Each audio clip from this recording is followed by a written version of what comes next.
내가 어떤 말을 상대방에게 말을 할 때 상대방이 그 말을 이해하지 못하면 여러분 어떻습니까? 우리는 참 답답함을 느낍니다. 초등학교 1학년에 다니는 둘째 딸과 이야기를 하며 그런 답답함을 가끔 느낍니다. 초등학교 들어갔는데 학교를 아직 10번도 채 가보지 못했습니다. 그런데 요즘 이제 상황이 조금 좋아져서 학교를 갑니다. 부모로서 걱정이 앞서서 당부의 말을 하게 되지 않습니까? 학교에 가서 친구들과 친하게 지내야 된다. 장난치면 안 된다. 선생님 말씀 잘 들어야 된다. 이런 이야기를 합니다. 그럼 딸이 이야기를 합니다. 알았어, 아빠.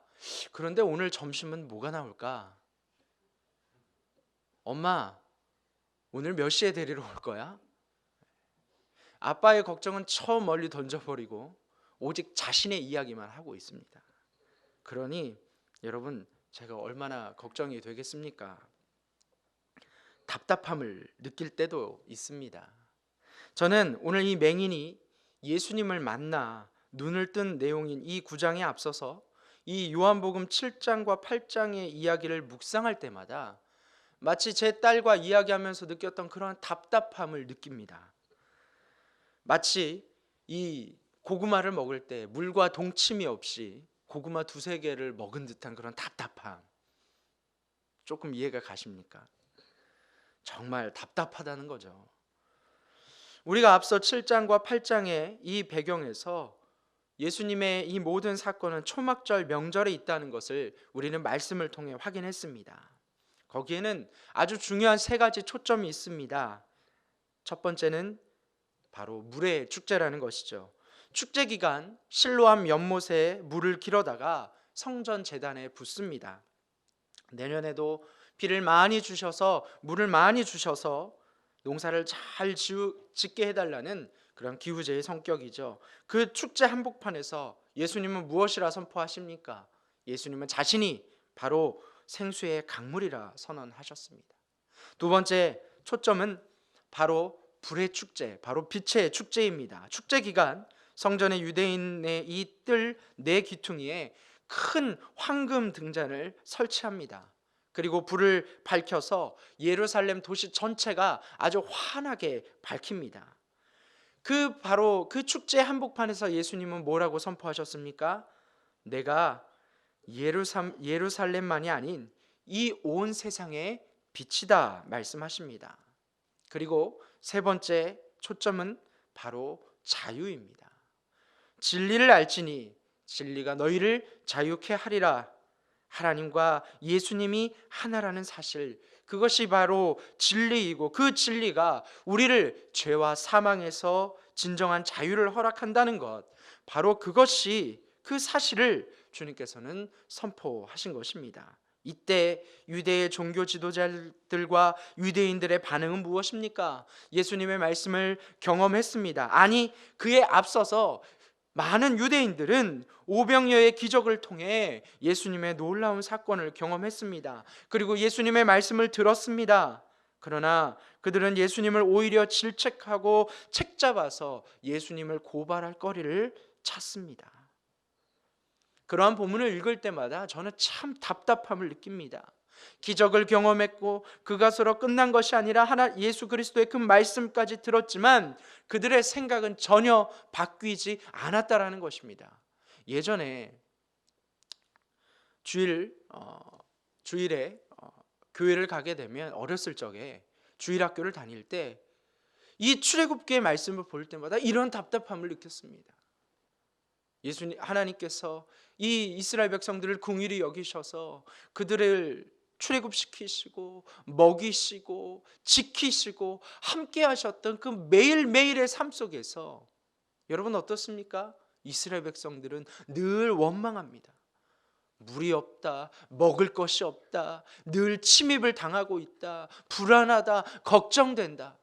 매일매일 경험되어지는 삶 속에서도 하나님을 부인했던 그 모습들을 통해서 답답함을 느끼다가 바로 이 요한복음 7장과 8장의 본문을 볼 때마다 저는 그러한 답답함을 느꼈습니다. 그런데 바로 지난주와 오늘 본문 가운데 이 맹인이 눈을 뜬 사건을 우리는 경험하게 됩니다. 묵상합니다. 여러분, 그런데 이 7장과 8장의 내용을 잘 읽어보면 여러분, 이 맹인이 눈을 뜬 이 사건이 결코 우연이 아니라는 것을 우리는 알 수 있습니다. 초막절에 앞서 말씀드렸던 이 세 가지 초점이 다 연관이 있다는 것입니다. 예수님께서는 9장 5절에서 내가 세상에 있는 동안에는 세상의 빛이로다 라고 말씀을 하십니다. 그리고 7절에서는 내가 세상 그 7절에서는 장애인에게 실로암 연못에 가서 씻으라 말씀하십니다. 이를 통해 어떤 역사가 일어납니까? 태어날 때부터 앞을 보지 못했던 그 맹인이 눈을 뜨게 됩니다. 그것은 단순히 이 육체의 눈만 뜬 것이 아니라 진정한 자유를 얻게 된 것이다 라는 것입니다. 사람들의 차가운 시선이나 저주받은 인생이라는 굴레에서 벗어나 참된 자유를 누리게 되었다라는 것이죠. 여러분, 이 얼마나 대단한 일입니까? 예수님의 말씀들이 이제 그 맹인을 통해 성취되고 보여졌다라는 것입니다. 그리고 그는 그 은혜를 입어 눈을 뜨게 되고 참된 자유를 얻습니다. 이전에 맹인이었던 그 사람뿐만 아니라 바로 주변 사람들이 얼마나 기뻐했고 놀라워했겠습니까? 만약 여러분 주변에 그런 놀라운 사건을 경험하는 사람들이 여러분 주변에 있다면, 오랜 기도 가운데 응답되어져서 그 막혔던 모든 문제들이 해결되었다라는 사건을 여러분이 들었다면 여러분 어떤 마음이 들겠습니까? 내 일이 아니더라도 함께 기뻐하고 즐거워했을 것입니다. 또한 하나님 앞에 영광을 올려드렸을 것입니다. 그런데 여러분, 뜻밖의 전개가 나타납니다. 시각장애인이 눈을 뜬다는 것은 믿을 수 없는 일이기에 여러분, 사람들 사이에 논쟁이 일어납니다. 그가 맞다, 그가 아니다, 옥신각신합니다. 바로 그때 당사자였던, 전에 맹인이었던 그자가 담대하게 말합니다. 여러분, 내가 그 사람입니다. 내가 바로 구걸하던 그 장애인입니다. 그때 사람들이 묻습니다. 어떻게 당신이 눈을 뜨게 된 것입니까? 그가 말합니다. 바로 예수라는 분이 저를 고쳐주었습니다. 진흙을 내 눈에 바르시더니 실로암 못에 가서 씻으라 말씀하셨습니다. 제가 그 말에 순종했더니 정말 이렇게 여러분이 보는 것처럼 제 눈이 이렇게 띄어졌습니다. 13절에 보면 그런 의심 많은 사람들이 눈을 뜬 사람을 데리고 바리새인들에게 갑니다. 바리새인들이 사건의 자초지종을 듣더니 그들의 의견도 갈라집니다. 일부의 바리새인들은 기적을 행한 예수님에 대해서 긍정적인 반응을 보입니다. 반면에 상당수의 바리새인들은 그 맹인이 눈을 뜬 기적을 인정하지 않아 버립니다. 특히 이 안식일 규정을 거론하면서 예수님은 하나님으로부터 온 자가 아니라고 결론을 내립니다. 앞서 맹인이 눈을 뜬 사건을 주변에서 경험한 사람들의 반응입니다. 제3자니 넓은 마음으로 그럴 수 있다고 칩니다. 그런데 그 부모의 반응이 더 기가 막힙니다. 부모가 말합니다. 그가 자신들이 아들이 맞습니다. 태어날 때부터 앞을 보지 못했습니다. 그렇게 이야기합니다. 그런데 어떻게 앞을 보게 되었는지는 모른다라고 말합니다. 여러분, 이게 말이 됩니까? 자신의 아들이 앞을 보지 못하게 되었다가 앞을 보게 되었는데 그 사건을 옆에서 경험하고도 어떻게 그런 일이 일어났으며 누가 그런 기적을 베풀었는지 행했는지 여러분, 그 부모가 몰랐을까요? 아닙니다. 분명히 그 부모들은 알고 있었습니다. 그런데 왜 모른다고 했겠습니까? 22절의 말씀에 이렇게 되어 있습니다. 그 부모가 이렇게 말한 것은 이미 유대인들이 누구든지 예수를 그리스도로 시인하는 자는 출교하기로 결의하였으므로 그들을 무서워함이로라. 눈을 뜬 그 사람의 부모는 두려웠습니다. 아들이 눈을 뜨게 되고 어둠에서 해방되고 기가 막힌 기적을 경험한 것도 찰나 자신들이 예수님을 입에 거론했다가는 그 부모와 그 자녀는 바로 블랙리스트에 올라가 출교를 당할까 봐 두려워했다라는 말입니다. 여러분, 출교라는 것은 유대인들의 사회 공동체에서 쫓겨난다는 말입니다. 요즘이야 뭐 혼자 충분히 살아갈 수 있죠. 뭐 스마트폰이 있고 뭐 TV도 보고 혼자 무엇이든지 하며 살아갈 수 있습니다. 그러나 그 당시 출교라는 것은 자신의 생명, 자신의 자신을 지켜주고 자기가 일했던 그 모든 공동체, 모든 관계가 단절되어지는, 끊어지는 바로 그러한 일을 이야기하는 것입니다. 그러니 그 부모들이 너무너무나 기뻤지만, 너무너무나 놀라워했지만 예수가 그를 고쳐주었다라고 감히 입 밖에 내어놓을 수 없었다라는 것입니다. 이게 바리새인들의 협박입니다. 출교와 같은 무지막지한 방법으로 거짓 증언을 유도하는 것입니다. 예수님의 기적 자체를 부인하려고 했습니다. 예수님이 하나님의 아들이 아니라는 것을 정당화하기 위해서 모든 방법을 동원합니다. 그들도 알고 있었지만 말이죠. 태어날 때부터 시각장애인으로 살아온 사람이 눈을 뜨게 된 사건, 여러분, 그것은 상당한 파장을 일으켰습니다. 만약 여러분들이 주변에 그러한 사건을 경험했다라고 생각을 해보십시오. 어떻게 되겠습니까? 가만히 있겠습니까? 당장 카톡으로 사진을 찍어서 사람들에게 퍼다 나를 겁니다. SNS에 올릴 것입니다. 여러분, 그것이 정상이죠. 바리새인들은 분명한 사실조차 그러나 부인하고 왜곡합니다.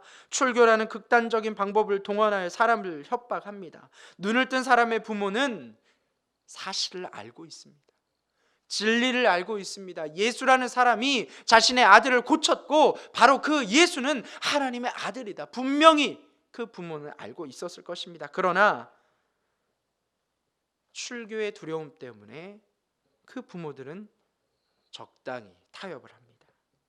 하지만 분명한 것은 바리새인들이나 부모의 경우 이들은 눈을 뜨고 있으나 보지 못하는 사람들이다라는 것입니다. 무슨 말입니까? 육신의 눈을 뜨고 살아왔지만 영적인 눈을 감고 있다는 말입니다. 육신의 눈은 멀쩡하게 뜨고 있을지 몰라도 바리새인들과 그 맹인의 부모는 영적인 눈은 스스로 감고 있다라는 것입니다. 사랑하는 성도 여러분, 우리도 이 세상을 살아가면서 그 바리새인들처럼, 이 맹인의 부모들처럼 하나님의 놀라운 은혜와 기적을 우리의 매일의 삶 가운데 경험하면서도 혹시 우리는 그 사실을 애써 부인하고 있지는 않습니까? 맹인의 부모로부터 원하는 답을 얻지 못한 바리새인들은 다시 한번 그 맹인이었던 아들을 소환합니다. 두 번째 취조를 하는 것입니다. 이번에는 다짜고짜 이렇게 강요합니다. 24절 말씀입니다. 이에 그들이 맹인이었던 사람을 두 번째로 불러 이르되 너는 하나님께 영광을 돌리라. 우리는 이 사람이 죄인인 줄 아노라. 이것은 예수라는 자가 너의 눈을 뜨게 했다는 식으로 말하지 말라는 겁니다. 예수에게 영광을 돌리지 말라는 겁니다. 오로지 하나님께만 영광을 돌리라는 겁니다. 그러자 눈을 뜨게 된 사람이, 과거에 맹인이었던 그 사람이 이렇게 답변을 합니다. 그분이 죄인인지 아닌지 내가 알지 못합니다. 그러나 한 가지 분명히 아는 것이 있다면 저는 맹인이었습니다. 저는 앞을 보지 못하던 사람이었습니다. 저는 사람들에게 이리저리 끌려다니며 겨우 구걸하며 살았던 사람입니다. 그런데 그런 제가 그분으로 인해 지금 보게 된 것은 결코 부인할 수 없습니다. 그것은 분명한 사실입니다. 이렇게 명확하게 답변을 했음에도 불구하고 그러나 바리새인들은 똑같은 질문을 다시 합니다. 그 사람이 너에게 무엇을 하였느냐? 내 눈을 어떻게 하였느냐? 여러분, 바리새인들이 그 사실을 몰랐겠습니까? 수십 번도 더 들었을 것입니다. 아니, 어쩌면 그 옆에서 예수님께서 하셨던 그 모든 일들을, 이 맹인이 했던 그 모든 순종의 사건을 바로 옆에서 경험했을 것입니다. 보았을 것입니다. 들었을 것입니다. 그러나 그들은 똑같이 다시 묻고 있습니다. 그러자 그 눈을 뜬 맹인이 너무너무 답답해서 다시 말합니다. 아니, 당신들은 왜 도대체 내 말을 듣지 않습니까? 혹시 당신들도 예수님의 제자가 되려고 합니까? 너무너무 답답해서 확신에 차서 그들을 꾸짖듯이 이야기하는 이 맹인이었던 자의 이야기에 바리새인들이 이렇게 이야기합니다. 무슨 소리냐? 너는 예수의 제자일지 몰라도 우리는 아니다. 여러분, 이 얘기는 무엇입니까? 예수님을 인정하지 않는 것입니다. 그들이 눈으로 보았음에도 불구하고 분명히 들었음에도 불구하고 여러분, 그들은 결코 인정하지 않는 것입니다. 오히려 그들은 이렇게 이야기합니다. 우리는 모세의 제자다. 너는 그 예수의 제자일지 몰라도 우리는 모세의 제자다. 우리 바리새인들은 결코 예수를 인정할 수 없다. 이렇게 몇 번의 대화가 오고 간 후에 눈을 뜨게 된 사람이 기가 막힌 간증을 합니다.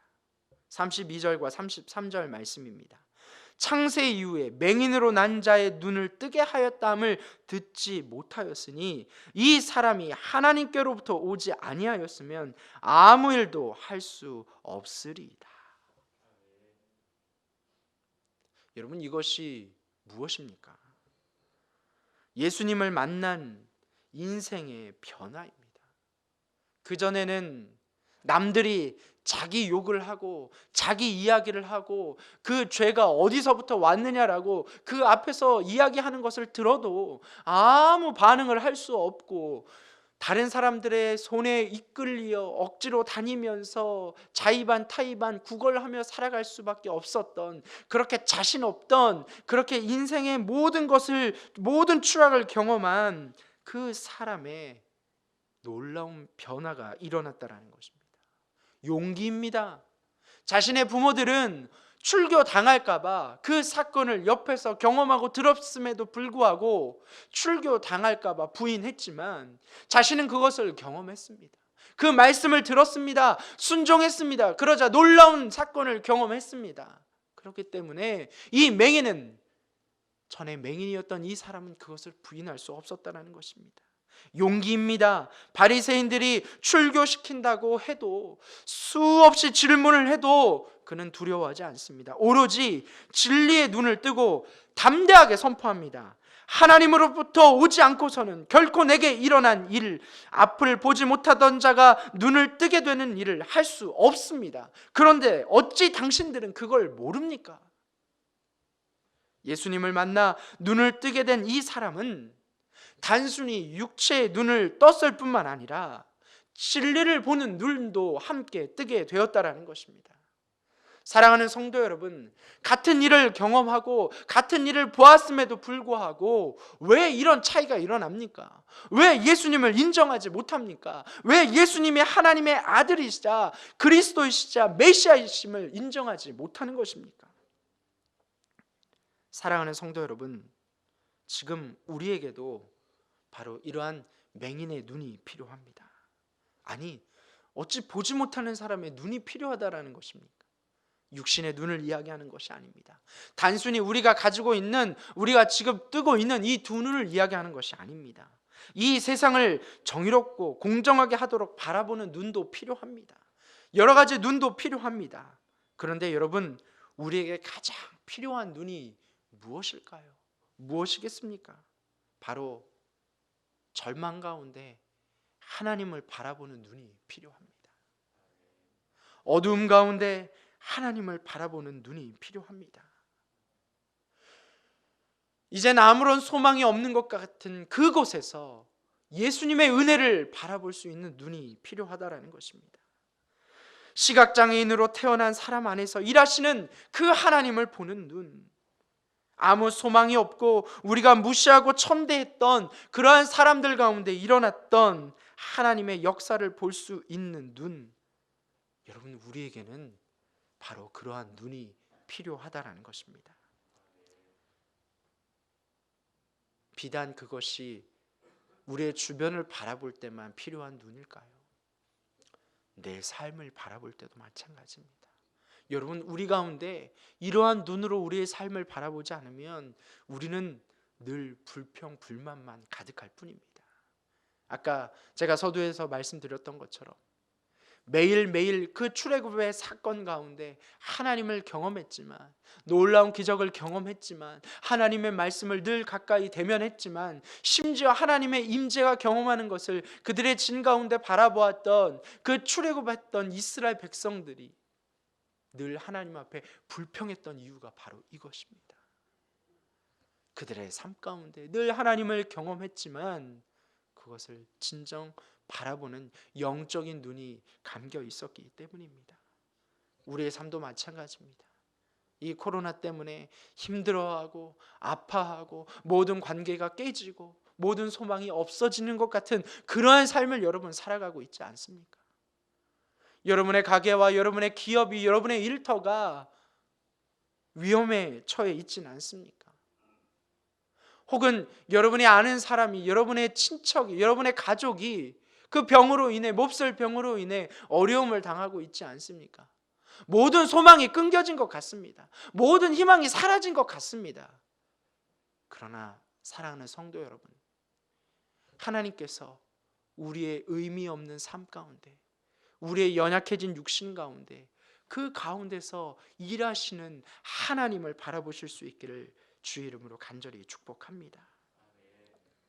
여러분, 우리가 무시했던, 우리가 희망이 없다라고 얘기했던 그곳 가운데, 나의 연약한 육신 가운데, 나의 말할 수 없는 그러한 처지 가운데 역사하시는 하나님을 바라볼 때 우리는 새로운 소망을 갖게 되어지는 것입니다.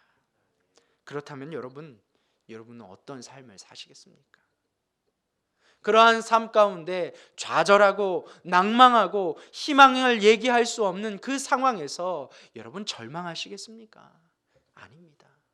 바로 그 맹인이 담대히 예수 그리스도를 하나님의 아들이다라고 증거했던 것처럼 우리는 소망 없는 그때에, 절망적인 그때에, 모든 위협과 어려움이 있는 그때에 오히려 하나님의 눈으로 우리의 상황을 바라보며, 우리의 부족한 사람들을 바라보며 그들에게 역사하실 하나님의 놀라운 은혜를 소망하며 우리는 살아가야 한다라는 것입니다.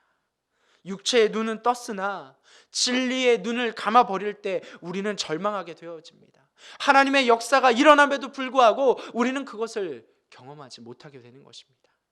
그러나 우리가 진리의 눈을 뜨고 영의 눈을 뜰 때에 우리는 절망 가운데 역사하시는 하나님을 경험하게 되어지는 줄로 믿습니다. 육신의 연약함 가운데 역사하시는 하나님의 놀라운 회복의 은총을 경험하게 되는 줄로 믿습니다.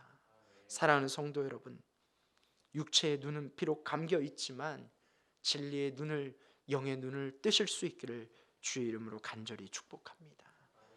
우리는 그럴 때 우리 가운데 역사하시는 하나님의 놀라운 은혜를 경험하게 되는 것입니다. 기도하겠습니다. 사랑하는 주님, 우리로 하여금 영의 눈을 뜨게 하여 주시옵소서. 진리의 눈을 뜨게 하여 주옵소서. 작은 것들 속에서 역사하시는 하나님의 은혜와 절망 가운데 사랑을 베푸시는 그 하나님의 은총을 바라보는 눈을 허락하여 주시옵소서. 그리하여 이 세상 가운데 흔들리지 않는 삶을, 은혜의 주인공의 삶을 살아가는 우리가 되게 하여 주시옵소서. 능력의 주인공답게 멋지게 살아가는 우리 모두가 되게 하여 주시옵소서. 육체의 눈과 영적 진리의 눈을 밝히 떠서 하나님을 기쁘시게 하고 이웃을 사랑하는 우리 모두가 되게 하여 주시옵소서. 거룩하신 예수 그리스도의 이름으로 간절히 기도하옵나이다. 아멘.